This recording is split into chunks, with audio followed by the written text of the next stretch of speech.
যে বাংলাদেশ জাতীয় ইমাম কাউন্সিল নামে একটি নতুন সংগঠনের আত্মপ্রকাশ আজকে হচ্ছে। তো এখানে আমরা বলি, আমি 91 সাল থেকে মাঠে কাজ করছি, মানে 91 সালে দাওরে হাদিস ফারেক হওয়ার পর থেকে 35 বছর কাজ করছি। আমি একখানা আয়াত তেলাওয়াত করছি না, সে আয়াতে কারিমা হইল ওয়াতাসিমু বিহাবলিল্লাহি জামিয়া। এটি আমি কোনো মজলিসে তেলাওয়াত করি না, আলোচনা করি না।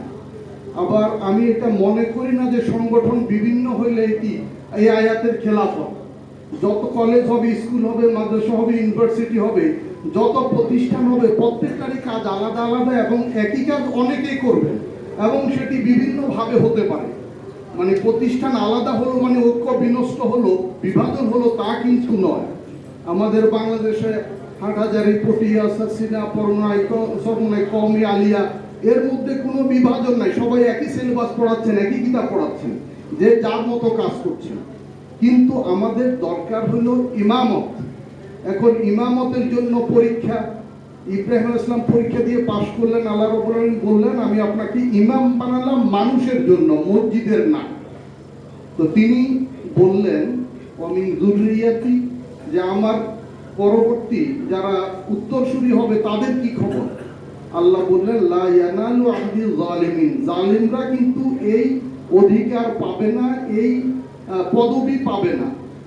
তো এখন আমরা জুলুমের মধ্যে আছি কিনা? আমরা মাজলুম হয়েছে, ঠিক আছে, আমরা জেল জুলুম খেটেছি। আমি নিজেই তো এই দুবার জেল খাটলাম, 3টা মামলা, তারপরে জেল গেট থেকে গ্রেফতার। কিন্তু আমি মজলুম হয়েছি, কিন্তু আমি জুলুম করছি কিনা? জুলুম হইল ওয়াদুশাহি গায়রে মাহাল্লিহি, অপাত্রে কোনো জিনিস রাখা আমার যোগ্যতা। আল্লামা ডক্টর ইকবাল বলেছেন খুদি কো কর বুলন্দ ইতনা কে হর তকদীর সে পহলে খুদ খুদা পুছে বান্দা তেরা রিজা কিয়া হয়। যে আপনার যোগ্যতা সামর্থ্যকে ওই পর্যায়ে নিয়ে যেতে হবে যেন মুসল্লি আপনার সামনে দাঁড়িয়ে কথা বলার সুযোগ না পায়, সভাপতি সেক্রেটারি আপনার সামনে কথা বলার সুযোগ না পায়। আমি আরেকটি তথ্য দিতে চাই, আপনারা জানেন সরকারিভাবে ইমাম মুয়াজ্জিন কল্যাণ ট্রাস্ট আছে। এই তথ্যটি কে কে জানেন একটু হাত তোলেন। আমরা অল্প কয়েকজন জানি, অনেকেই জানি না। আপনাকে প্রতি মাসে 10 টাকা করে ওইখানে ফি জমা দিতে হয় এবং সেইখানে আপনি সদস্য হলে 16টা পর্যায়ে আপনি সহযোগিতা পাবেন। অসুস্থ হলে স্বাস্থ্যসেবা, বিভিন্ন রকমের পারিবারিক সমস্যা, এই বিনা লাভে, বিনা মুনাফায় ঋণ, মানে 1 টাকাও মুনাফা দিতে হবে না। বিনা 50,000 নেবেন, 50,000 ফেরত দেবেন কিস্তিতে।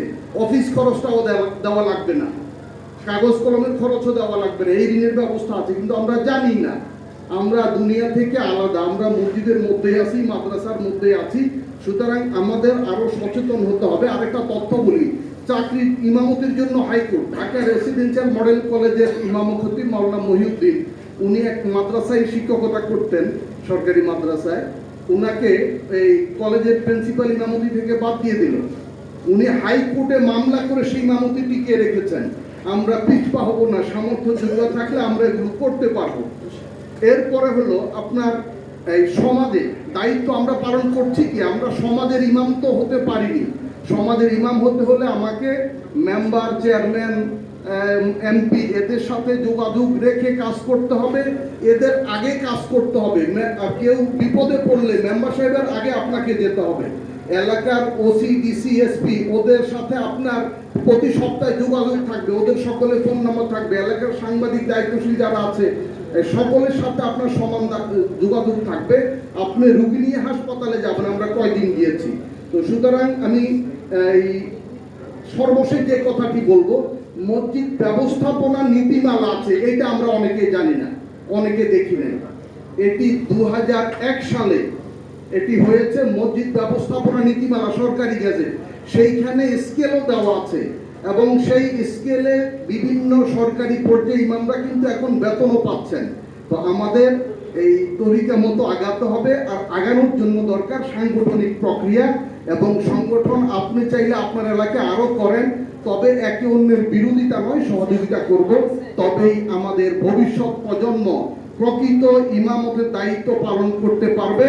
আমরা পরিপূর্ণ ইসলামী বিপ্লবের অপেক্ষায়, এবং সেটি ইমামদের নেতৃত্বে সংগঠিত হবে। আল্লাহ তাআলা বাংলাদেশ জাতীয় ইমাম কাউন্সিলকে কবুল করুন।